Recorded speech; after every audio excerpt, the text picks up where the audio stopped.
This drone presents a self-test error in the ESC, in the ESC number 2.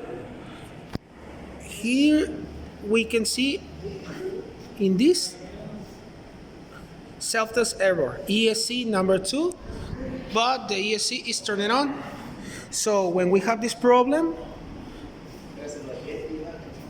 here in the control says that we need to reset the aircraft. So we're gonna reset it.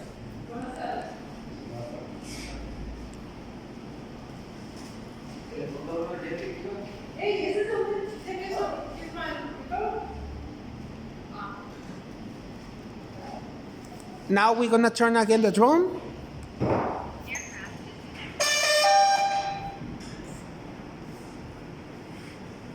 The motor didn't move as we see the video. And let's check again in the control.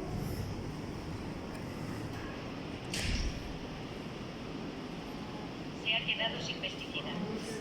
Aterrice y rellene el tanque. Apriete bien todos los seguros de los brazos para evitar posibles riesgos de seguridad. Here we can see again the error. Self-test error in the ESC2.